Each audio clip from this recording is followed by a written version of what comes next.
요한계시록 오늘부터 본문, 지난번에 말씀드린 대로 요한계시록 본문입니다. 오늘은 요한계시록 서론입니다.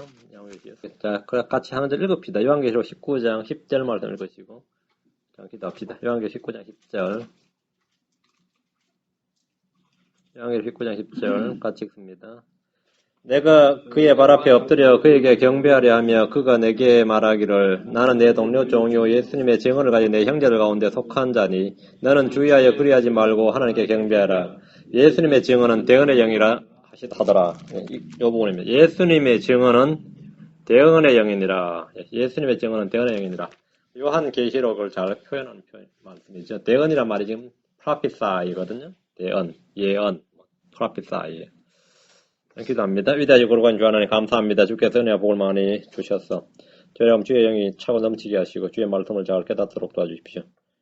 지혜를 주시고 명철을 또 부어주십시오. 하나님 아버지, 그런 말씀을 통해서 저희 눈을 밝혀 주시기를 원합니다. 거룩한 주 하나님 아버지, 이 책을 읽는 자 또 듣는 자 그것을 그 속에 있는 것을 지키는 자에게 복이 있다고 말씀하신 주님, 이 말씀을 잘 읽고 듣고 이것을 다 순종해서 지키는 종들 되도록 도와주시고 이 예언의 등불 이제는 이 하나의 말씀 저희 마음속에 늘 밝혀주시옵소서. 감사드리며 주의 승 기도합니다. 아멘. 요한계시록은 사도 요한이 주 예수 그리스도의 계시를 받아 기록한 책입니다. 1절에 보면 예수 그리스도의 계시라, 예수 그리스도의 계시라. 12사도 중에 한 명이었던 사도 요한은 요한복음, 그리고 요한 1, 2, 3서, 서신서, 복음서, 서신서, 계시록을 다 기록했습니다. 자, 1장 1절, 자, 22장 6절, 요한계시록 1장 1절, 22장 6절, 16절 이렇게 봅니다. 자, 요한계시록 1장 1절 먼저 펴놓으시고요. 예수 그리스도의 계시라. 예수 그리스도의 계시야. 이는 하나님이 그에게 주셨다요. 뭘 줬어요? 계시를 주신 거죠. 하나님이 그에게 주사 반드시 속히 될 일을 그 종들에게 보이시려고 그 천사를 그 종 요한에게 보내어 지시하신 것이라. 요한계시록은 요한이 받은 예수 그리스도의 계시입니다. 하나님이 그에게 주사 이렇게 되어 있습니다. 하나님이 그에게 뭘 줬어요? 예수 그리스도의 계시를 주셨어요. 이 말씀을 통해서 이 책은 다른 성경들과 마찬가지로 하나님의 영감으로 주어진 주 하나님의 말씀임을 알 수 있습니다. 그러면 요한계시록이 성경에 포함돼야 되니 안 돼야 되는 이런 주장들은 전부 다 뭐죠? 헛소리다 이 말이죠. 반드시 속히 될 일을 보이시려고 란 말씀을 통해서 이 책은 미래에 있을 어떤 사건들에 관한 것임을 볼 수 있습니다. 역사가 아니라 예언이라 이거죠. 반드시 속히 될 일들을 보이시려고 이랬단 말이죠. 계시록은 과거에 있던 아니면 과거에 이미 있었던 역사적 사건들이 아닙니다. 앞으로 일어날 일들에 관한 예언의 말씀입니다. 22장 6절, 16절. 자, 22장 갑니다. 22장 6절. 22장 6절. 또 그가 내게 이르기를 이 말씀들은 신실하고 참되도다. 주고 거룩한 대언자들이 하나님께서 자신의 종들에게 반드시 곧 이루어질 것들을 보이시려고 자신의 천사를 보내셨도다. 반드시 곧 이루어질 것들을 보이시려고. 이 말씀은 계시록이라는 책의 특징을 잘 보여줍니다. 계시의 주체는 요한이나 천사들이 아니라 주 하나님께서 맞죠? 주 하나님께서 자신의 종들에게 하나님께서 보이셨고 자신의 천사를 보내셨고, 보세요. 보이셨고 보내셨고 요한은 받았습니다. 16절 22장 16절 나 예수는 내 천사를 보내어 교회들 안에서 이것들을 너희에게 증언하게 하였노라. 나는 다윗의 뿌리요 후손이요 빛나는 새벽별이라 하시더라. 자 보세요. 6절하고 16절을 비교해 봅시다. 6절에서는 하나님께서 자신의 종들에게 이랬죠. 20절 16절에서는 나 예수는 내 천사를 보내어 이랬죠. 하나님께서 자신의 천사를 보내셨다고 했고 여기서는 나 예수는 내 천사를 보내었다 이랬습니다. 예수님은 하나님이십니다. 예수님은 하나님이십니다. 예수로서는 참 하나님이십니다. 그렇죠? 요한계시록 문자 그대로 반드시 속히 될 일들에 관한 기록입니다. 계시는 말해서 계시죠. 레블레이션. 드러내 보인다는 뜻입니다. 그런데 많은 이들이 묵시록이라고 부릅니다. 묵시록이란 말은 닫힌 책이란 뜻입니다. 닫힌 책, 봉인된 책이란 뜻입니다. 주님은 이 책을 읽는 자가 복이 있다고 하셨음에도 불구하고 많은 이들은 계시록을 읽기 어렵고 알기 어렵고 난해하고 상징적이고 무서운 책이라고 말합니다. 계시록은 봉인된 책이 아닙니다. 자, 계시록 20장을 지금 펴놓으시고 그대로 손에 놔두시고 구약으로 다니엘서 12장 9절로 갑니다. 다니엘서 12장 4절 9절. 다니엘서 12장 4절 9절. 그리고 이제 계시록에다 거기다 옆에다 표시를 다니엘서 12장 4절 9절하고 이렇게 표시를 해두세요. 이게 이제 성경 공부 방법이니까요. 다니엘 12장 4절 9절부터 먼저 펴시고요. 다니엘 12장 4절 같이 봅니다. 그러나 오 다니엘아 너는 끝이 많은 때까지 그 말씀들을 닫아두고 그 책을 봉인하라. 이게 묵시록입니다. 닫아두고 봉인하라. 많은 사람이 이리저리 다름질하고 지식이 증가하리라. 주님께서 다니엘이 그 말씀들을 닫아두고 그 책을 봉인하라 이렇게 말씀하셨습니다. 그렇죠? 자, 9절 말씀. 그가 이르되 다니엘아 내 길로 가라. 주께서 끝이 많은 때까지 그 말씀들을 닫아두고 봉인하셨느니라. 다니엘에게도 닫아두라고 말씀하셨을 뿐 아니라 주님 자신께서 닫아두고 봉인을 하셨어요. 주님이 닫아두고 봉인하셨으니까 열 수 있는 분이 누굽니까? 주님이죠. 주님만이 열 수 있는 거죠. 그 말씀들을 닫아두고 봉인하라 이렇게 하셨느니라 이렇게 말씀하셨습니다. 언제까지 봉인되었습니까? 때가 나오네요. 언제까지요? 너는 끝이 임하는 때까지. 또 주께서 끝이 임하는 때까지. 자 나왔죠? 뭐가? 끝이 임하는 때까지입니다. 끝이 임하는 때까지. 다니엘은 요한계시록을 통해서 봉인이 풀려집니다. 주님은 자신의 성도들에게 봉인된 책을 주신 것이 아니라 반드시 속히 될 일들을 밝히 알리려고 주셨습니다. 요한계시록은 닫힌 책, 묵시록이 아니라 열린 책, 계시록입니다. 자, 계시록 20장 10절로 가서 다시, 자, 쫙 넘겨서, 계시록 20장 10절. 계시록 20장 10절. 또 그가 내게 이르되 이 책에 대언의 말씀들을 봉인하지 말라. 때가 가까우니라. 자, 마지막 때까지 봉인하라고 말씀하셨고, 지금은 무슨 때라는 거죠? 가깝다는 말은? 예, 마지막 때란 말이죠. 때가 가까우니라. 봉인하지 말라 말이에요. 주님은 요한에게 계시를 주시고 기록하라고 하셨고 이 책에 대언의 말씀들을 봉인하지 말라고 하셨습니다. 닫힌 것은 성경이 아니라 사람들의 믿지 않는 마음입니다. 주님은 우리의 눈을 열어주시는 분입니다. 지혜와 계시형을 주시고 지각의 눈을 열어주시며 말씀을 깨닫게 하시는 분입니다. 마귀는 우리의 마음을 가려서 성경을 보지 못하게 합니다. 철학과 과학과 종교와 전통 등은 성경의 빛을 막아버리는 강력한 베일입니다. 성경의 무호성과 절대성은 신학교뿐 아니라 강단에서도 사라지고 있습니다. 신자들 중에는 간혹 부지런히 성경 읽고 공부하지만 깨닫지 못하거나 믿지 못하는 경우도 있고 또 믿기는 하지만 전혀 순종하지 않는 일도 많이 있습니다. 성경이 이렇게 말합니다. 자, 계시록 1장 3절 이 대언의 말씀들을 읽는 자와 듣고 그 안에 기록된 것들을 지키는 자들은 복이 있나니 이는 때가 가깝기 때문이라 했습니다. 말씀을 읽어야 할 뿐 아니라 듣고 지켜야 됩니다. 요한계시록 역시 다른 여느 성경과 마찬가지로 읽고 듣고 그것들을 지켜야 됩니다. 말씀을 읽지 않는 자, 읽지 않는 자, 그건 우리 불신자라죠. 말씀 믿지 않는 자, 다 불신자입니다. 믿기는 하지만 행하지 않는 자를 우리 뭐라 합니까? 위선자라 그러죠. 위선자로 말합니다. 듣기만 하고 행하지 않는 자를 성경 뭐라 합니까? 자기를 속이는 자라 그럽니다.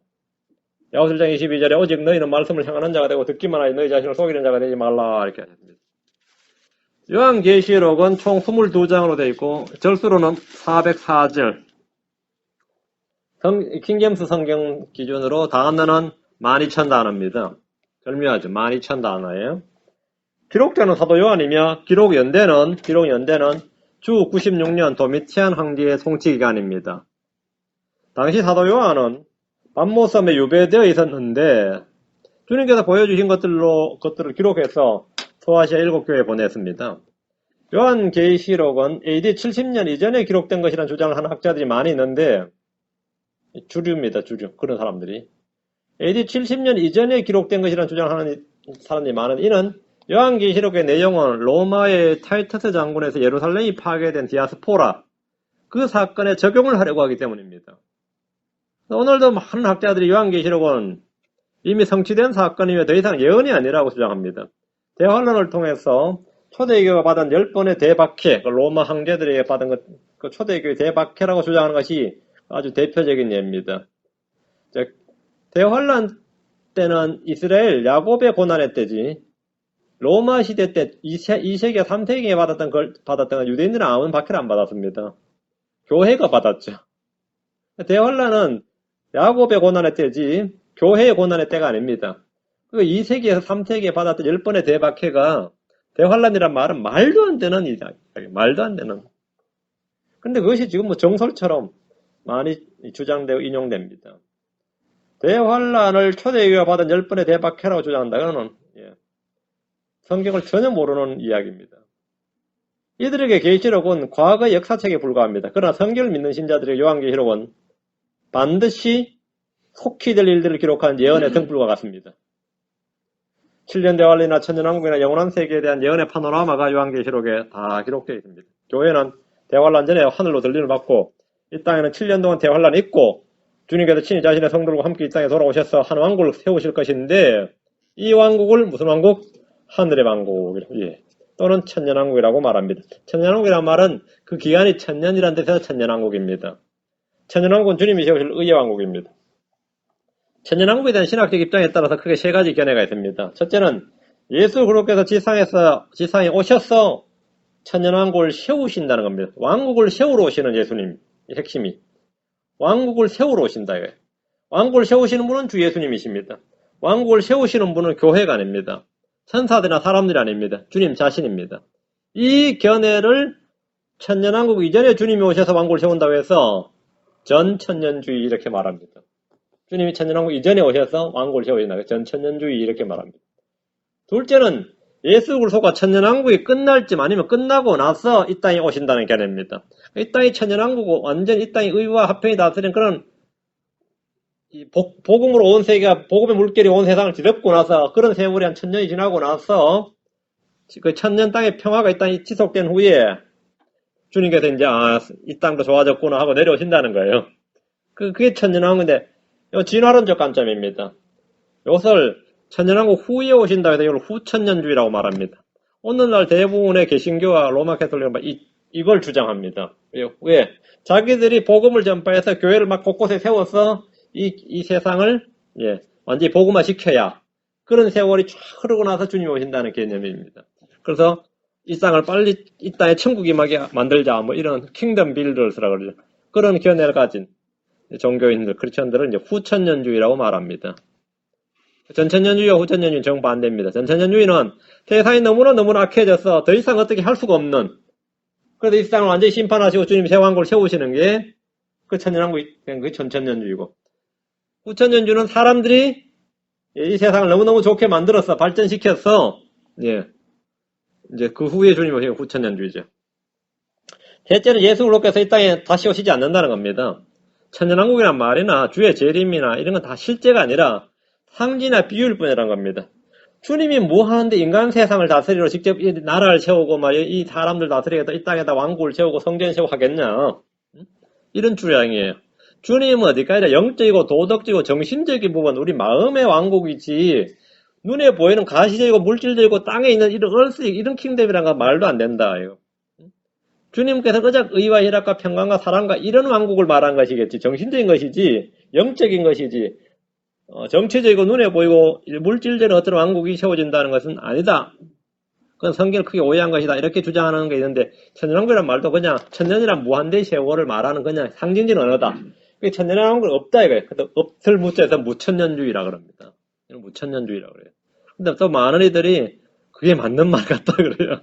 주님이 이 땅에 예루살렘 와서 왕국을 세우시고 이게 말이 안 된다고 생각하는 분들이죠. 말이 왜 안 되는지 모르겠지만 그렇게 생각하는 분이 많이 있어요. 이 세 가지 견해가 이제 주로 주된 견해, major opinion이죠. 전천년, 무천년, 후천년입니다. 자, 그럼 어느 견해가 옳습니까? 계시록 11장 17절, 19장 6절. 계시록 11장 17절, 19장 6절. 계시록 11장 17절. 이러되오 주 하나님 전능자여, 지금도 계시고 전에도 계셨으며 앞으로도 오실 주께 우리가 감사를 드림은 주께서 친히 주의 큰 권능을 취하시고 통치하셨기 때문입니다. 주께서 주의 큰 권능을 취하시고 통치하신다. 우리는 성경 본문에서 주님께서 친히 이 땅을 통치하신다는 분명한 선포를 반복해서 볼 수 있습니다. 주님은 영적인 세계만 통치하시고 우리 마음만을 다스린다는 주장은 종교인들의 관점일 뿐 성경과는 아무 상관이 없습니다. 주님은 직접 왕자에 앉으셔서 왕국을 세우시고 이 땅을 다스리십니다. 19장 6절. 또 내가 들으니 큰 큰 물의 소리 같기도 하고 많은 물들의 소리 같기도 하며 우렁찬 천둥들의 소리 같기도 한 음성이 이르되 할렐루야 주 하나님 곧 전능하신 분께서 뭐 하시는가? 통치하시는도다. 주님께서 통치하십니다. 통치하십니다. 우리는 그리스도와 함께 왕과 제사장이 되어서 이 땅을 다스립니다. 성경의 분명 증언은 우리는 그대로 읽는 그대로 믿습니다. 우리는 요한계시록 공부할 때 이 구절들을 어떻게 해석하고 적용할 것인가에 대해서 알아야 됩니다. 이것은 계시록뿐만 아니라 성경 어느 책 어느 구절을 공부할 때도 마찬가지로 적용됩니다. 첫째는 역사적 적용입니다. 역사적 적용. 모든 성경은 역사성이 있습니다. 역사성이 있어요. 성경은 역사적 사건이거나 역사적 인물에 관한 것이지 결코 허구나 상상이나 가공의 창작품이 아닙니다. 성경 기록을 볼 때 사건과 인물이 역사의 어느 때 언제 어떻게 일어난 것인지 우리는 알아야 됩니다. 에덴의 낙원이든 노아의 홍수든 소돔과 고모라든 아브라함과 롯이든 출애굽의 사건들은 모두 역사적 사건들이고 역사적 인물들이에요. 역사적 인물들입니다. 역사적 인물이나 사건들을 상징이나 비유로 생각해서는 안 됩니다. 에덴 이야기는 그 설화가 아니겠느냐, 아니면 전승문학이 아니겠느냐, 뭐 이런 것들은 말이 안 되는 거죠. 역사다 이거죠. 히스토리컬 팩트다 이거죠. 역사적 적용입니다. 일단 역사적 적용이죠. 정확히 이걸 알아야 됩니다. 다음엔 교리적 적용입니다. 주님께서 성경을 기록하신 목적은 특정 진리를 가르치기 위한 것입니다. 디모데후서 3장 16절에 모든 성경 기록은 하나님의 영감으로 주신 것으로 교리와 책망과 바로잡음과 의로 교육하기 유익하니. 첫째 교리입니다. 교리. 교리란 뭐라고요? 진리의 틀이다 이거죠. 교리는 진리의 틀입니다. 예를 들어 창조론은 이론이 아니라 성경의 교리입니다. 하나님께서 하늘과 땅을 창조하셨다 이거예요. 하셨다. 그래서 다른 모든 과학이나 뭐 신화나 뭐 문학이나 상상이나 이런 것은 다 거짓입니다. 왜? 하나님이 하늘과 땅을 창조하셨으니까. 하늘과 땅을 창조하지 않는 신은 하나님이 아니다 이거예요. 그건 신일 수는 있어도 하나님은 아니다 이거죠. 이건 교리예요. 이거는 하나님은 창조주이시다. 누가 하늘과 땅을 창조했는가? 이 부분에 대해서 이론이 있을 수가 없습니다. 신론이나 인간론이나 구원론의 정말론, 성경에는 특정 진리를 가르쳐주는 교리가 매우 많이 있습니다. 교리적 적용을 우리가 딱 해야 됩니다. 셋째는 영적 적용입니다. 성경은 어떤 사건들은 우리의 배움과 훈계와 경고를 위해서 기록되었고 본보기로 주어졌습니다. 로마서 15장 4절, 고린도전서 10장 6절, 11절. 로마서 15장 4절. 여러분 이 계시를 공부하면 성경 전체를 펼치게 됩니다. 계시록 10장 6절 11절 로마서 15장 4절 무엇이든지 전에 기록된 것은 우리의 배움을 위하여 기록되었으니 이것은 우리가 성경 기록들을 통해 성경 기록들이 주는 인내와 위로를 통해 소망을 가지게 하려 함이니라. 전에 기록된 것은 뭐라고요? 전에 기록된 것은 무엇이 전에 기록한 바는 우리의 교훈을 위하여 기록된 것이니. 성경 기록 목적 중 하나가 우리의 교훈을 위하여. 이게 영적 적용입니다. 교훈을 위하여. 고린도전서 10장 6절 11절 이제 이러한 일들이 우리의 본보기가 되었으니 이것은 그들이 탐험같이 우리가 악한 것들을 탐하지 아니하게 하려 함이니라. 이러한 일들은 우리의 본보기가 되었다. 이러한 일들이 우리의 본보기가 되었다. 성경에는 선한 사람들의 의로운 일들보다 악한 인물들의 죄와 불법들이 더 많이 기록되어 있는데 이런 것을 기록해 두신 이유가 동일한 본에 빠지지 않도록 경고하기 위한 본보기로 주어졌다는 겁니다. 그래서 주님이 기록하셨다는 거예요. 11절 이제 이 모든 일은 그들에게 본보기로 일어났으며 또 그것들은 세상의 끝을 만난 우리를 뭐하기 위해서? 훈계하기 위하여 기록되었느니라. 훈계하기 위해서. 성경에는 끔찍한 사건들이 왜 기록되었는지 그런 인물들이 무엇 때문에 성경에 나오는가 궁금하신 분들이 있을 거예요. 우리를 뭐하기 위해서? 훈계하기 위해서 기록되었다는 겁니다. 우리를 훈계하기 위해서. 왜 그런 끔찍한 죄들이 기록되어 있는가? 왜 그런 불법들이 기록되는가? 좋은 이야기를 기록하기도 지면이 모자랄 텐데 왜 죄인들의 악행과 불법들이 그렇게도 많이 나오는가 말이죠. 이것은 무슨 의미가 있는가? 동일한 본에 빠지지 아니하기 위해서, 악한 것들을 탐하지 아니하게 하기 위해서, 본보기로 우리를 훈계하게 하기 위해서, 우리의 교훈을 위하여 기록되었다는 겁니다. 기록되었다. 그럼 우리 이해가 되죠. 그 롯의 딸들 이야기를 왜 기록했겠어요? 소돔과 롯 할 때, 소돔과 고모라에서 롯의 딸들, 좀 이러는 건 뭐 그 자랑스러운 이야기로 기록되어 있느냐 이거죠. 예. 뭐 그게 구속사에게 뭐 그렇게 중요한가? 뭐 교리적 의미가 있겠는가? 예, 본보기로 기록되었다고. 본보기로. 훈계를 위해서 기록되었다. 우리가 교리적 적용에 대해서 한번 살펴봅시다. 간단한 예로 우리가 음식 규례를 한번 봅시다. 음식 규례. 우리 맨날 먹는 게 음식이니까. 자, 창세기 1장 29절, 30절. 창세기 9장 3절. 이 두 구절을 한번 딱 보면은, 예. 창세기 1장, 창세기 9장. 하나님께서 사람을 지으셔서 동산에 두시고 음식을 주셨죠. 뭐 먹을 걸 줘야 될 거 아닙니까? 사람을 지었으니까. 29절. 하나님께서 이르시되 보라 내가 온 지면 위에 있는 씨 맺는 모든 채소와 속에 씨 맺는 나무의 열매를 가진 모든 나무를 너희에게 주었노니 그것이 너희에게 먹을 것이 되리라. 또 땅의 모든 짐승과 공주의 모든 날짐승과 속에 생명이 있어 땅에서 기는 모든 것에게는 내가 모든 푸른 채소를 먹을 것으로 주었노라 하시니 그대로 되니라. 잘 보세요. 뭘 줬다고요? 음식을 줬는데 사람이 먹을 수 있는 게 뭐죠? 씨 맺는 모든 채소와 씨 맺는 나무의 열매를 가진 모든 나무를 너에게 줬다. 과일이죠. 채소와 과일이 하나님께서 사람에 주신 음식입니다. 동물들에게도 마찬가지예요. 동물들은 다 채식이에요. 모든 푸른 채소를 먹을 것을 줬다 그랬죠. 모든 푸른 채소를 다 풀을 뜯게 돼 있단 말이죠. 그걸 먹을 것으로 줬다 그랬습니다. 주님은 아담에게 채소와 과일을 먹을 것으로 주셨습니다. 아담을 레위기에 나온 어떤 음식이라도 받지 않았습니다. 짐승들도 채소만 먹었습니다. 육식동물이라는 아예 없었습니다. 아담이 먹지 말아야 할 유일한 한 가지는 선악을 알게 하는 나무에서 나는 열매. 그겁니다. 그러다 이제 9장으로 갑니다. 그러다 노아의 홍수가 이 땅에 일어났습니다. 방주에서 나온 노아에게 주님은 먹을 것에 대해서 말씀하셨습니다. 9장 3절. 먹을 것이 참 중요하니까. 그렇죠. 창세기 9장 3절. 살아서 움직이는 모든 것은 너에게 먹을 것이 될 것이요. 맞아요? 살아서 움직이는 모든 것은 살아서 움직이는 모든 것은 뭐가 되는 거죠? 너에게 먹을 것이 될 것이요. 푸른 채소와 같이 내가 모든 것을 너에게 주었노라. 이제 채소를 먹듯이 살아있는 모든 것은 먹을 수 있는 거죠. 지금은 살아서 움직이는 모든 것을 먹을 것으로 주셨습니다. 이제 사람은 고기를 채소처럼 먹는 육식이 허용되었습니다. 단 고기를 먹되 피채 먹지 말라고 명하셨습니다. 그러다 출애굽기에서 이스라엘은 모세를 통해 율법을 받았습니다. 그들에게는 엄격한 음식 규례가 주어졌습니다. 먹어야 할 것과 먹지 말아야 할 것들이 엄격했습니다. 낙타나 토끼나 돼지 등은 먹을 수 없는 것들이었고 지느러미와 비늘이 없는 것은 무엇이든지 먹지 못하도록 규정하셨습니다. 새우든 문어든 납치든 다요. 해발 납치든 못 먹어요. 이것이 음식물에 관한 그들의 교리입니다. 그럼 지금 크리스찬은 어떻습니까? 사도행전 10장으로 갑니다. 그럼 우리는 아담을 따라야 돼요? 노아를 따라야 돼요? 아니면 이스라엘을 따라야 됩니까?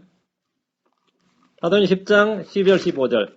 율법을 잘 지키는, 특히 음식 규례에 관한 율법을 잘 지켰던 베드로에게 주님이 무언가 새로운 명령을 주셨습니다. 새로운 명령입니다. 10장 12절 15절. 주님께서 하늘로부터 보자기에 음식물을 잔뜩 내려다 주셨는데 그 음식물이 진짜 천상의 음식이다. 그런 게 아니었어요. 그 보자기 속에 들어있는 음식은 기가 찰 노릇이죠. 12절부터. 그 안에는 땅에 있는 온갖 네 발 가진 짐승들과 들짐승들과 기는 것들과 공주의 날짐승들이 있더라. 또 한 음성이 그에게 나서 베드로야 일어나 잡아먹으라 하거늘. 그러니까 율법에 정토한 사람들이 밑에 뭐라 그랬어요? 마귀야 물러가라. 뭐 이래야 될 판국이에요. 왜? 성경과 너무나 정반대 지금 이야기를 하고 있단 말이죠. 베드로가 이러되 주여 그리할 수 없나이다. 베드로는 이게 주의 음성인 걸 확실히 알았거든요. 주님인 걸 알았어요. 주여 그리할 수 없나이다. 내가 속되거나 부정한 것을 결코 먹지 아니하였나이다. 난 율법을 지켰다 이거예요. 나를 시험하시나 싶겠죠. 그 음성이 다시 두 번째 그에게 말하되 하나님께서 깨끗하게 하신 것을 내가 속되다 하지 말라 했더라. 이 일이 세 번이신 뒤에 그 그릇이 다시 하늘로 올려지더라. 하나님께서 깨끗하게 하신 것을 내가 속되다 하지 말라.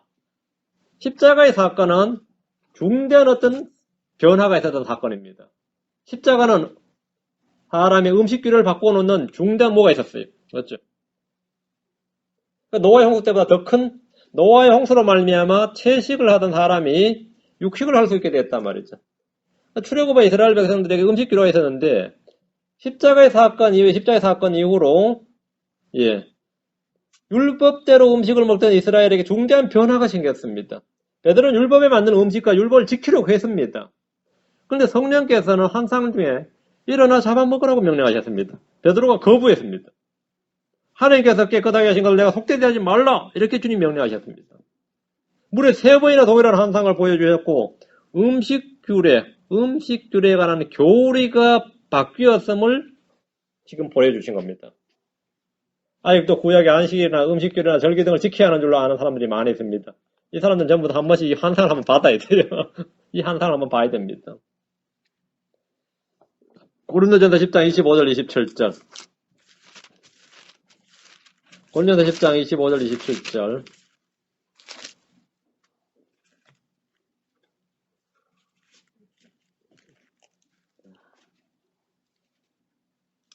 무엇이든지 고기 시장에서 파는 것은 양심을 위해 묻지 말고 먹으라. 땅과 거기에 충만한 것이 주의 것이니라.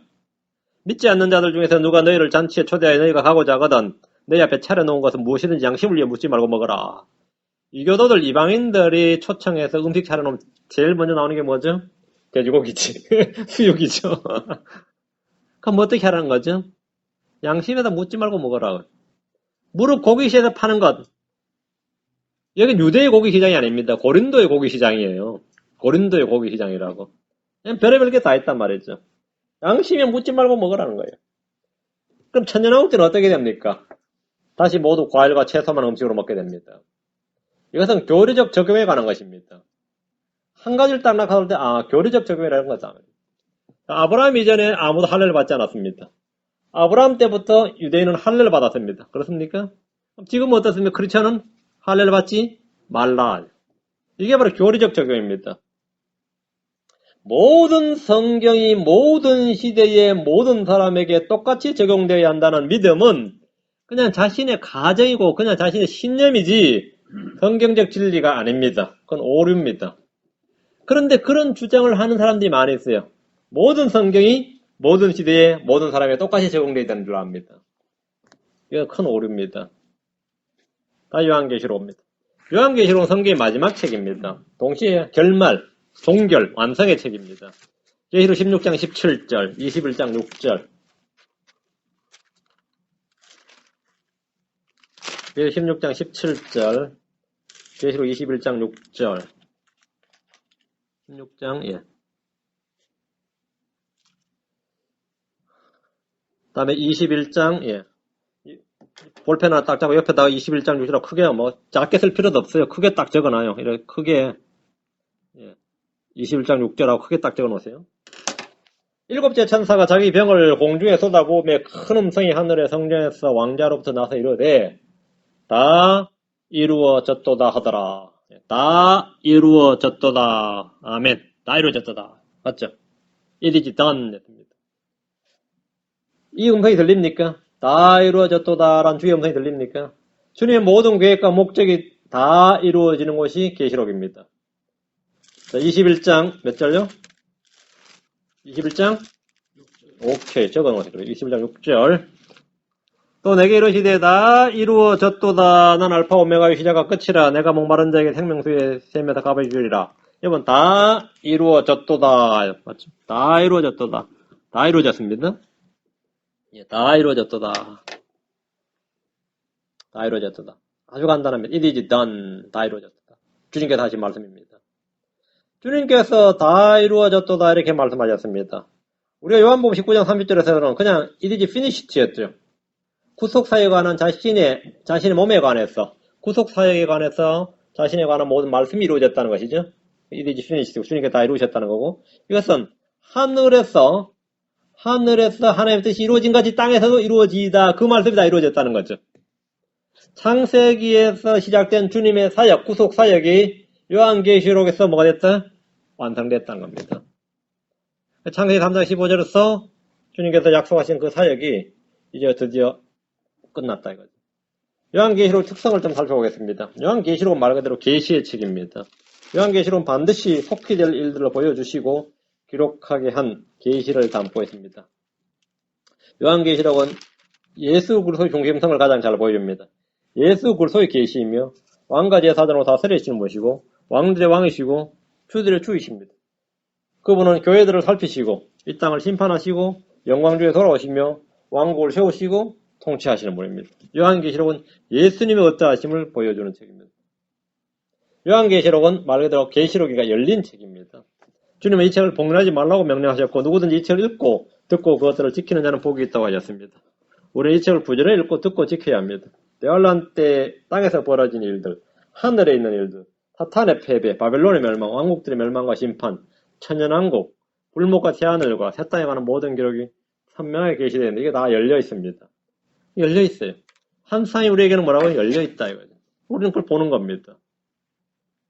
요한계시록은 자 1장 1절에 봅니다. 표적으로 보여주신 책입니다. 이거 잘 보셔야 됩니다. signified라는 말이 있죠. 그분께서 자신의 맞네. 자신의 천사들을 통해 자신의 종 요한에 그것을 보내시고 그다음에 표적으로 보여주시니라는 부분이 있죠. 표적으로 보여주시니 이게 signified is단 말이에요. signified sign. 여기서 이제 signified에서 sign이나 signal, sign. signal이 먼저 표시죠. 그러다 sign이 나오죠. signified it. 표적으로 보여주신 책입니다. 그래서 요한계시록 성경 어느 책보다 표적들이 넘칩니다. 온통 표적이죠. 뭐. 다 표적이죠. 요한계시록은 구약성경을 기본으로 하고 있습니다. 계시록은 구약의 예언들이 성취되는 책이며 이스라엘 회복을 다루기 때문에 구약성경과 연관된 구절이 278구절이나 됩니다. 구약성경의 기초가 없이는 계시록을 이해하는 것은 불가능합니다. 시편, 다니엘, 스가랴, 창세기, 이사야, 예레미야, 에스겔, 요엘서 등은 요한계시록의 배경이 되는 책들입니다. 배경이 됩니다. 요한계시록은 숫자가 많이 나옵니다. 7이라는 수는 너무나 자주 등장하는 수이고 기사 수들이 자주 언급됩니다. 3년 만이란 말도 42개월, 3년 반, 1260일. 3년 반이란 말도 반복이 되고 또 12개의 별, 12대문, 12기초석 등 10이란 단어도 반복되고 14만 4천명, 7천명 등 이런 숫자가 많이 나옵니다. 숫자. 1000이라는 숫자도 무려 6번이나 나오고요. 숫자가 많이 나온다. 이건 정확성을 나타냅니다. 정확성. 뭐 어영부영 대충 말한 것이 아니라 주님께서 정확하게 말씀하시는 겁니다. 넘버가 나온다는 것. 요한계시록은 우주적인 책입니다. 어느 특정 지역, 특정 민족, 특정 시기를 다룬 것이 아니라 온 세상과 하늘을 나누면서 땅 위의 사람들과 땅 아래에서 올라오는 마귀들과 하늘의 천사들이 모두 다 등장합니다. 하늘 나오고 땅 아래 다 나옵니다. 하늘, 땅 아래 존재들이 한꺼번에 등장해서 이런저런 일들을 하는 장면은 다른 성경에서는 거의 볼 수 없습니다. 하늘에서 내려오는 무엇이 있고, 맞죠? 땅에서, 지하에서 솟아 올라오는 무엇이 있고, 또 땅 위에 사람들이 있고, 이게 완전 유니버셜한 책이란 말이죠. 요한계시록은 그런 책입니다. 이런 거는 다른 성경에서는 거의 안 나오는 장면이죠. 요한계시록은 좀 폴리티컬한 정치적인 책입니다. 계시록은 전쟁과 폭력과 종교와 경제 등 온통 정치적인 내용들이 가득합니다. 왕자란 말이 44번 나오고 왕과 왕국 통치한다는 말이 37번, 힘이나 권세 이런 말이 40번이나 나옵니다. 예수 그리스도는 구원자의 모습이 아니라 통치자의 모습입니다. 이 땅을 구원하러 오시는 것이 아니라 통치하러 오신다고 되어 있습니다. 사람들을 구원하러 오신 것이 아니라 심판하러 오신다고 되어 있다. 주님은 세상을 구원하러 오시는 것이 아니라 통치하고 다스리기 위해서 오신다고 분명히 기록되어 있습니다. 정치적인 책이다. 정치인으로서 예수 그리스도죠. 요한계시록은 환난 성도들의 고통을 잘 보여줍니다. 어느 시대나 하나님의 백성들은 고통을 받고 박해를 받았지만 요한계시록에는 감옥에 갇히고 목이 베이는 그런 성도들로 가득합니다. 왜 그렇습니까? 마귀가 성도들을 이기는 권세를 부여받았기 때문입니다. 계시록 13장 7절. 계시록 13장 7절. 또 그가 성도들과 전쟁하여 그들을 이기는 것을 허락받고 모든 족속과 언어와 민족들을 다스리는 권능을 받았으므로 이런 시대에 성도들과 전쟁에서 이기고 모든 족속과 언어와 민족들을 다스리는 권능을 받은 시대 마귀가 그래서 한란 성도들의 고통이 극심합니다. 사도 요한은 지금 유배지에 있습니다. 순교자 안티파스, 신실한 순교자 안티파스, 순교자 죽었다는, 목베이 죽었다는 말입니다. 서머나 교회는 감옥에 던져졌습니다. 재단하라 있던 혼들은 목베인 성도들입니다. 큰 음료는 성도들의 피에 취해 있다고 되어 있습니다. 이런 시대, 피가 넘치는 시대죠. 성도들의 피가 넘치고. 요한계시록은 성경의 클라이막스이며 완성의 책입니다. 클라이맥스이며 완성의 책입니다. 주님의 뜻과 계획이 하늘에서 이루어진 같이 땅에서 이루어집니다. 자, 요한계시록 1장 19절. 요한계시록은 크게 세 부분으로 나누어져 있습니다. 1장 19절 봅니다. 주님께서 말씀하시기를 내가 본 것들과 지금 있는 것들과 이후에 있을 것들을 기록할지니 이렇게 말씀하셨습니다. 세건 내가 본 것들과 지금 있는 것들과 이후에 있을 것들을 기록하라. 주님은 요한에게 기록해야 할 것을 말씀해 주셨는데 내가 본 것들, 지금 있는 것들, 이후에 있을 것들입니다. 사도 요한은 지금 어디 있죠? 10절에 보면 주의 날에 성령 안에 있습니다. 주의 날에 성령 안에 있어요. 지금 있는 게 지금이 중요하죠. 성령 안에 있어요. 그는 미래에서 과거를 본 겁니다. 그리고 또한 미래에서 더 미래를 봤습니다. 맞아요? 잘 보세요. 요한에게 지금 있는 것이라고 할 때 지금은 주의 날입니다. 요한은 계시록을 기록할 때 교회는 이전 시대가 되고, 맞아요? 교회는 이전 시대가 되고, 대환란은 현재 일이 되고, 맞습니까? 현재 일이 되고, 천년왕국과 어린 양의 혼인잔치와 새하늘과 새 땅은 미래 일이 됩니다. 그렇다면 계시록은 교회 시대인 1장에서 3장, 교회 시대, 대환란 시대인 4장에서 19장, 천년왕국과 영원 시대인 20장에서 22장, 이렇게 세 부분으로 나눌 수 있습니다.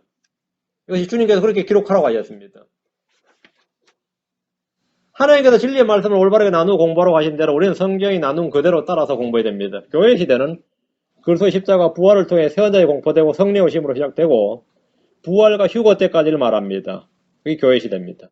이 시대에 우리는 주의 만찬을 합니다. 대환란 시대는 7년이라는 기간이 정해져 있으며 야곱의 고난의 때입니다. 교회와는 아무런 상관이 없습니다.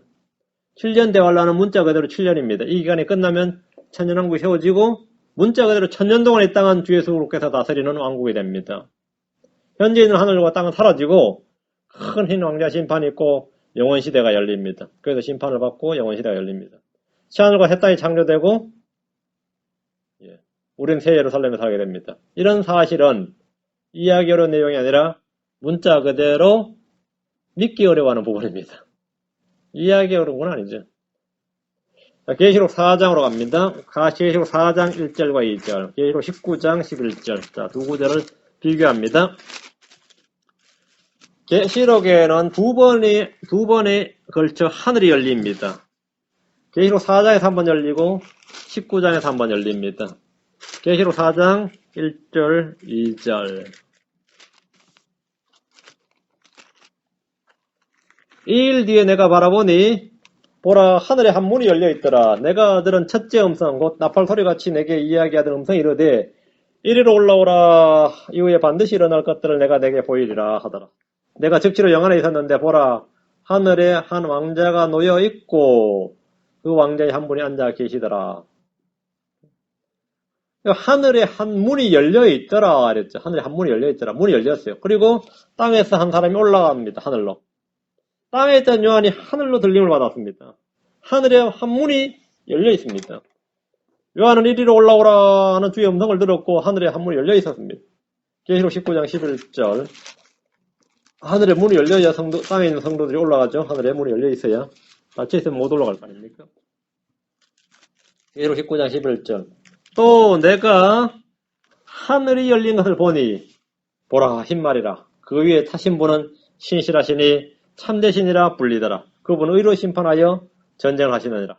하늘이 열렸고 하늘에서 누군가 내려옵니다. 하늘에 한 문이 열리고 한 사람이 내려온다. 예수 그리스도죠. 자, 그러면 하늘에 올라가는 것, 하늘에서 내려오는 것. 자, 기준이 딱 잡히죠? 자, 두 가지 기준이 딱 잡힙니다. 자, 그럼 요한계시록의 이제 전체 기회를 한번 잡아봅시다.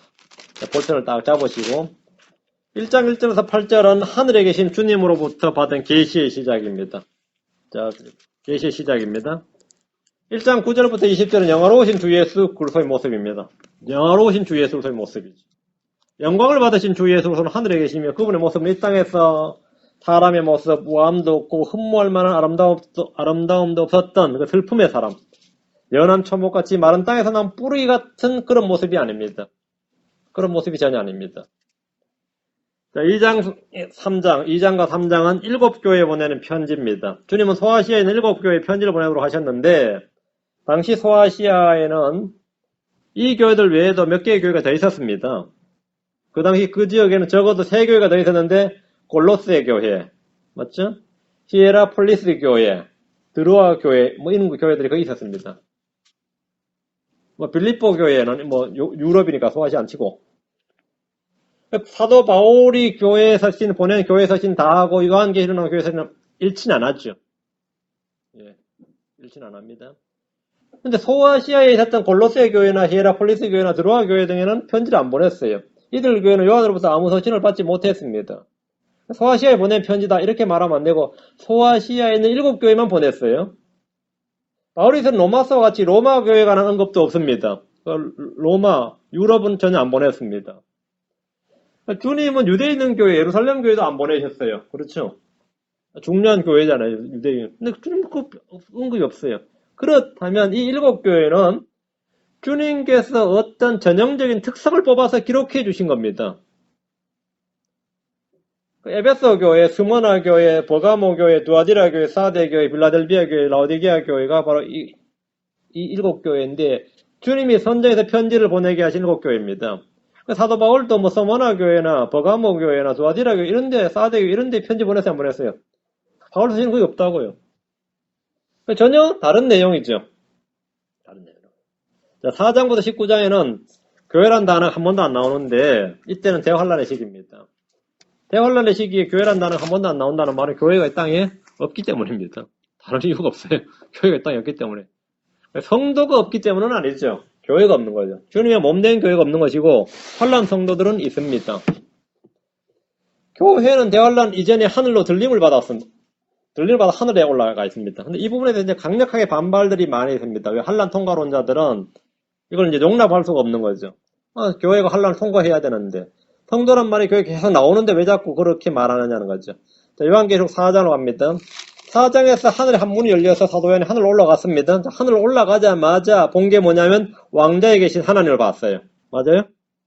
하늘의 왕자를 봤죠. 그리고 왕자 둘레에 뭘 봤어요? 4마리 짐승을 봤죠. 봤습니까? 그리고 나서 뭐 봤죠? 24장로를 봤습니다. 자, 하나님을 봤고 스랍들, 그룹들을 봤고 다음에 뭘 봤어요? 사람을 봤어요. 하늘에 올라가 보니까 누가 있어요? 사람이 있어. 24장로가 있어요. 24장로가. 24장로를 봤단 말입니다. 근데 이 24장로가 누구냐를 이제 파악을 해야 되는데 설마 뭐 이집트의 장로나 모압의 장로는 아닐 테고 그렇죠? 그럼 이스라엘의 장로들입니까? 그럼 누구예요? 그럼 교회의 장로들? 예, 사도 요한은 자신을 장로라고 그랬습니다. 베드로도 자신을 장로라고 그랬습니다. 그럼 이스라엘의 장로입니까? 교회의 장로입니까? 교회 장로입니까? 그걸 어떻게 알죠? 자, 계시록 5장 9절 10절. 물론 우리는 하늘에 올라갔을 때 구약성들로 다 올라가 있습니다. 구약성도 다 올라가 있고 신약성도 다 올라가 있으니까 다 됩니다. 자, 계시록 5장 9절 10절. 그 내용이 나오죠. 정체가 나왔다. 그들이 새 노래를 불러 이르되 주께서 그 책을 취하시고 그 책의 봉인들을 열게 합당하시나이다. 주께서 죽임을 당하시고 십자가죠? 주의 피로 모든 족속과 언어와 백성과 민족 가운데서 우리를 구속하사 하나님께 드리셨으며 맞아요? 자, 여기 보면 주께서 죽임을 당하시고 주의 피로까지 오케이. 모든 족속과 언어와 백성과 민족 가운데서 우리를 구속하셨다 그랬죠. 그럼 이스라엘이 아니죠. 신약 성도죠. 맞습니까? 우리를 구속하사 하나님께 드리셨으며 또 우리 하나님을 위해 우리를 왕과 제사장으로 삼으셨으니 우리가 땅에서 통치하리다 하더라. 맞죠? 그럼 이들은 누굽니까? 올라가니까 벌써 24장로가 보좌에 왕자 둘레 있더라 이거죠. 휴거돼 있었습니다. 휴거돼 있었어요. 아니 대환란은 시작도 안 됐어요. 6장부터 대환란이 시작되니까. 맞습니까? 대환란 이전의 교회는 휴거돼 있습니다. 틀림없습니다. 크리스천들은 대환란이 시작되기 전에 저 하늘에 있었고 대환란이란 재앙이 이 땅에 쏟아질 때 그 장면을 보면서 증언하고 있습니다. 하늘에서. 와, 엄청난 이야기입니다. 엄청난 이야기 맞죠? 아멘. 자, 4장 1절에서 5장 14절, 4장에서 5장 이 두 절은 하늘에 있는 왕자와 그 주변에 있는 인물들, 하늘에 하나님이 계시고 네 짐승이 있고 24장로들이 있었다 이거죠. 그 인물들을 기록하고 있습니다. 4장 1절에서는 하늘에 한 문이 열리고 4장 2절에서 5절은 하늘에 있는 왕자, 4장 4절, 10절, 11절은 24명의 장로들인데 이들은 구원받은 크리스천들입니다. 4장 6절에서 11절은 4마리의 짐승들인데 이들의 정체는 에스겔서에 잘 나옵니다. 5장 1절부터 14절은 아무도 열 수 없는 봉인된 책이 한 권 있었는데, 맞아요? 자, 5장으로 갑니다. 봉인된 책이 한 권 있었는데, 이 책을 펼 자가 없는 거예요. 근데 드디어 이 책을 펼 사람이 한 분 계셨습니다. 그분이 누굽니까? 예수님입니다. 예, 예수님입니다. 책을 펴시는, 봉인된 책을 펼 사람이 없었는데, 한 분. 예. 다윗의 유다지파의 사자고 다윗의 뿌리가 이기셨으므로 그 책을 펴며 그 책에 7봉인을 떼시라. 그 책에 기록된 7봉인을 떼신다. 그 책에 봉인이 7개나 있었던 거죠. 오케이. 자, 6장으로 갑니다. 6장부터 7장, 8장 1절까지는 7개의 봉인 재앙인데요. 자, 6장 1절 2절은 표시를 딱 이제 이렇게 묶어두세요. 1장 1절 2절은 예, 첫 번째 봉인이죠. 흰말에다 딱 해놓으시고. 두 번째 봉인은 뭐죠? 붉은 말. 오케이. 세 번째 봉인은 검은 말. 5절이죠. 5절, 6절. 셋째는, 넷째는 창백한 말. 7절, 8절. 아주 한 절 저러락 나오죠. 차례로 나오는데, 다섯째 봉인을 열 때는 말이 아니고, 9절, 11절에 뭐죠? 순교자들 혼이 보여지고요. 죽은 사람들 혼이 보여지고, 죽임을 당한 자들 혼이 보여집니다. 자, 이들은 누구냐면, 대환란 때 죽임을 당한 혼들이죠. 예, 죽임을 당한 혼들이 보여지고, 오케이. 많이 이때 환란 때 많은 사람들이 죽습니다. 여섯째 봉인을 열을 때 전 세계적인 재앙이 온 세상 사람들 모두에게 맙니다. 이거는 12절, 17절인데 이것은 그냥 국지적인 아니면 어떤 민족이나 어떤 특정 지역이 아니라 완전히 전 세계적인 거예요. 전 세계적인 거죠. 그 내용이 나오죠. 땅에는 큰 지진이 나고 해는 검게 되고 달은 피같이 되고 예, 하늘의 별들은 땅에 떨어지고 하늘은 두루마리같이 밀려 떠나고 모든 산과 섬도 그 자리에 옮겨집니다. 이건 대지진으로 말미암는 거죠. 이런 엄청난 이런 지구 역사상 전무후무한 재앙입니다. 어린 양의 큰 진노의 날이라고 불리는 재앙이 바로 이때입니다. 그러고 나서 7장에 바로 7번째 재앙이 바로 나오는 것이 아니고 7장은 내용이 갑자기 봉인 이야기 나오다가 딴 이야기가 나오죠. 그럼 이런 대환란이 이 땅에 있을 때에 벌어질 때에 이런 야곱의 고난들이 일어나는 가운데 이 땅에 믿는 자들은 누구인가를 기록한 게 7장이에요. 그래서 이제 성경 기록 방법으로 이걸 삽입장이라 그러죠. 그러니까 재앙을 쫙 설명하다 재앙만 계속 나오면 그 재앙때 사람들 믿는 사람은 없습니까 하면 있다고. 그게 지금 뭐라고요? 7장이라고요. 7장이라고요. 7번째 재앙이 이제 7장에 나오지 않고요. 7번째 재앙은 8장에 나오고요. 7장은 땅에서 벌어진 일들에 관한 기록. 고난들이 일어난 건 이 땅에서 믿는 사람들에 관한 기록인데 7장 1절에서 8절은 대환란 때 구원받은 14만 4천 명의 유대인들. 9절에서 17절에는 구원받은 이방인들이 나옵니다. 대환란 때 구원받은 사람들이 이렇게 있습니다.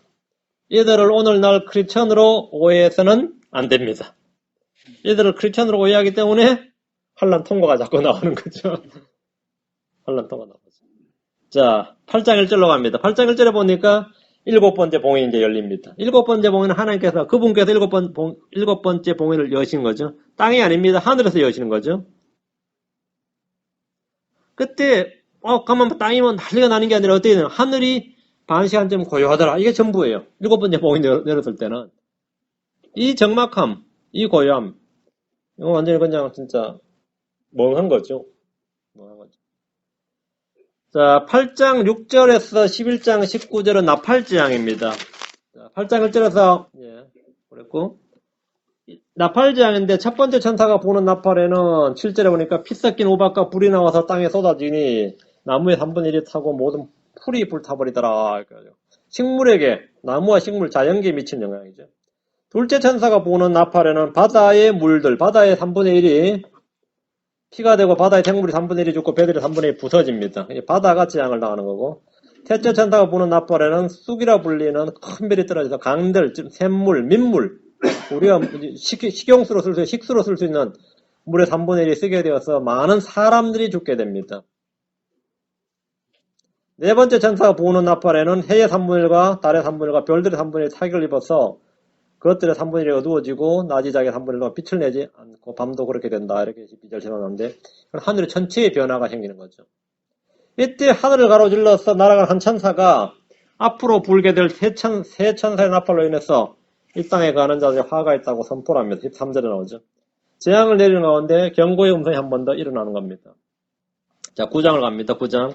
다섯 번째 천사가 부는 나팔을 첫 번째 재앙이다. 화로 나가야 될 때, 세 번째 화 중에, 세 가지 화 중에서 첫 번째 화입니다. 9장, 1절에서 12절인데, 지하에서 메뚜기들이 올라와서 사람들을 쏘고 고통스럽게 하는 장면인데, 좀 초자연적인 메뚜기들이죠. 여섯 번째 천사가 부는 나팔이 두 번째 화이고 재앙인데, 군대가 풀립니다. 이때 2억의 군대가 풀리는데, 이 2억의 군대는 초자연적인 존재들로서 괴수의 모습을 하고 있죠. 17절, 18절에 보면 이들의 입에서는 불과 연기와 유황이 나오는데 이것은 사람들의 3분의 1이 이걸로 죽습니다. 그래서 2억의 군대라는 것은 초자연적인 존재들이지 결코 중국군이니 이슬람 군대가 아닙니다. 그래가지고 이 부분에 대해서 자꾸 이제 엉뚱한 소리를 하면 안 됩니다. 정확히 본문의 17절, 18절을 정확히 보면 분명합니다. 어떤 이슬람 군대도 입에서 연기 못 냅니다. 이런 모습이 아니에요. 이런 초자연적인 존재들입니다. 자, 10장으로 갑니다. 10장 1절에서 11장 13절은 재앙의 나팔들이 부는 그 사이에 잠시 이 땅에 있게 될 일들, 다른 일들을 보여줍니다. 그런 재앙들이 이 땅에 있을 때, 이 땅에 사람들이 어떻게 되느냐 이거죠. 다른 모습을 보여주는 거죠. 10장 1절에서 7절에 힘센 천사와 7 천둥들이 계시는데 요한은 힘센 천사들이 한 말은 기록하지 못하도록 제지를 받았어요. 주님은 그에게 작은 책을 주고 먹고 대언하도록 했습니다. 10장 8절 11절이죠. 잠시 이제 나팔장들 사이에서 요한에게 주어진 어떤 계시, 요한에게 있었던 어떤 일들이 지금 기록되어 있고요. 자, 11장으로 가서 11장 1절부터 13절은 대환란 기간에 이 땅에서 활동하는 두 증인의 이야기입니다. 이들은 42개월 동안 이 땅에서 증인의 사역을 감당하다 죽임을 당합니다.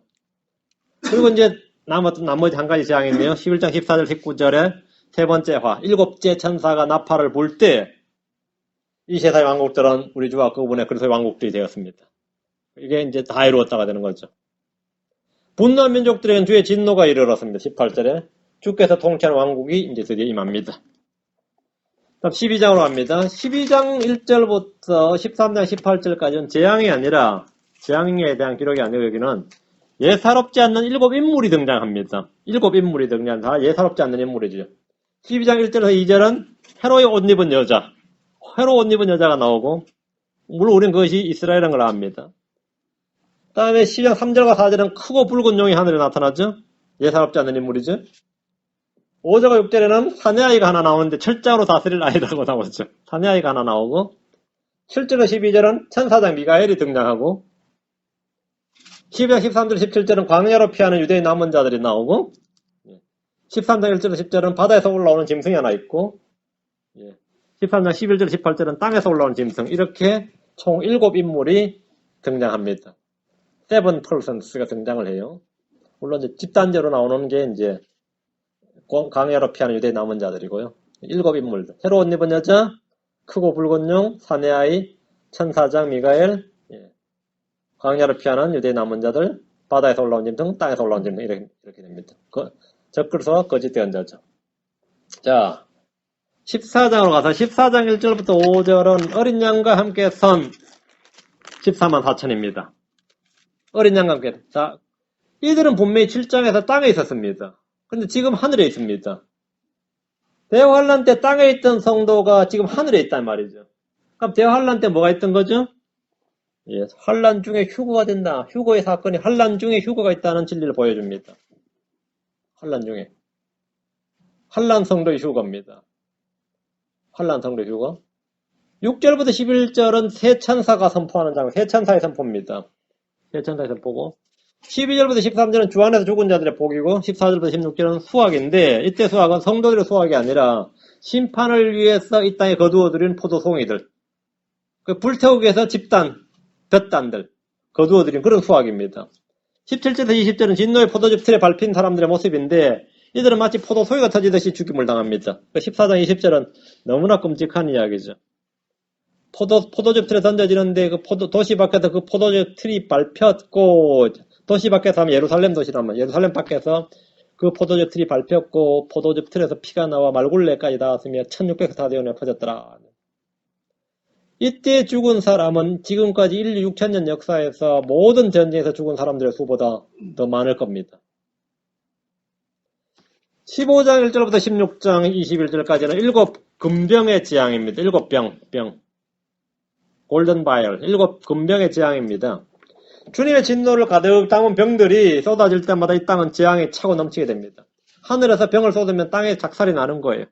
첫째 천사가 자기 병을 쏟아부을 때 짐승의 표를 가진 사람, 그의 형상에 경배한 사람들은 악취가 나면 몹시 아픈 헌대가 생깁니다. 둘째 천사가 자기 병을 쏟아부으면 바다에 쏟아부으면 바다의 생물이 죽고, 셋째 천사가 강들과 물들의 근원에 쏟아부으면 물이 피로 바뀌어버립니다. 주님은 성도들의 피를 흘린 자들에게 피를 주어 마시게 하는 겁니다.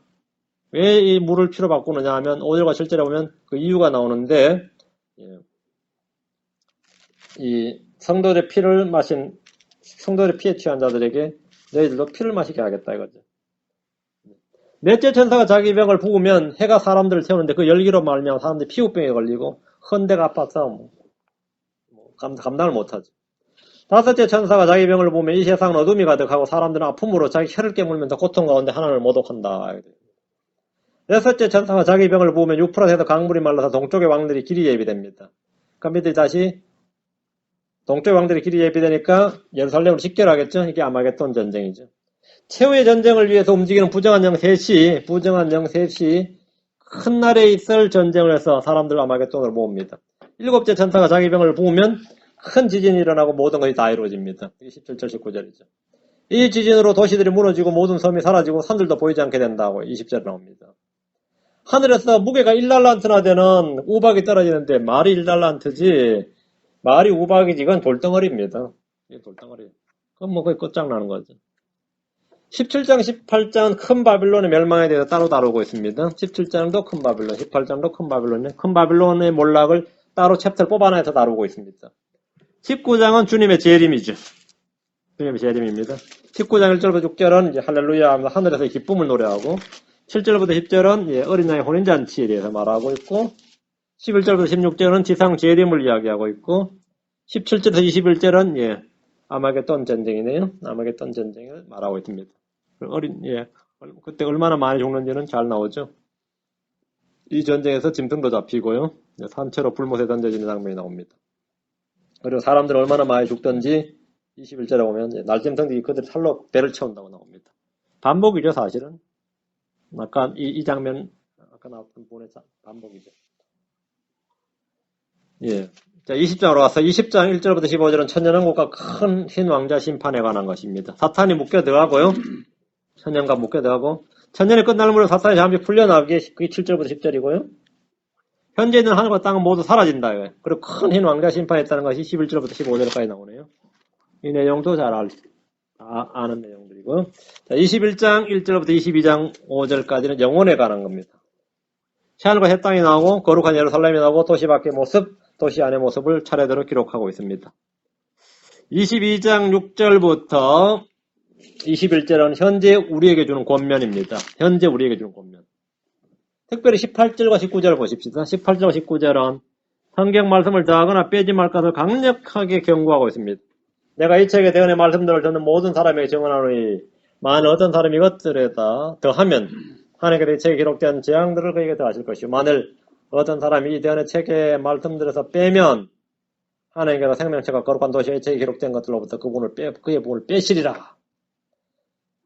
성경의 마지막 단어, 성경의 마지막 절이 뭐죠? 우리 주 예수 그리스도의 은혜가 너희 모두 함께 있을지어다. 아멘 했죠. Our Lord Jesus Christ be with you. All. Amen. 이렇게 있죠. 자, 우리 주 예수 그리스도의 은혜란 말이 마지막 절에 나옵니다. 마지막입니다. 창세기의 마지막 단어가 뭔지 아시죠? 한번 보시죠. 그리고 구약 성경의 마지막 단어를 함께 비교해 보면 이 말씀이 얼마나 은혜로운 말씀인지 여러분이 알 겁니다.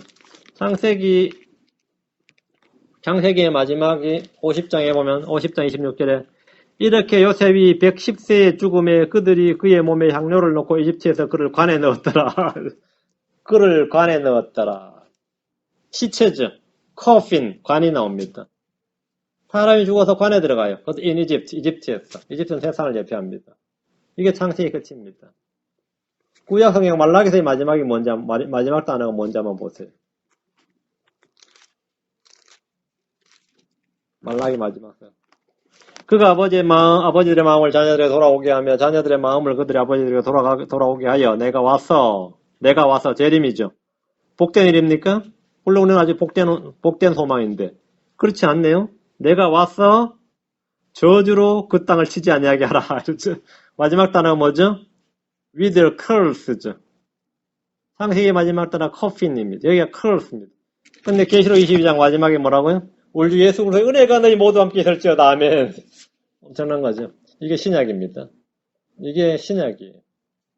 주 예수 그리스도의 은혜가 우리 모두에게 있기를 바랍니다.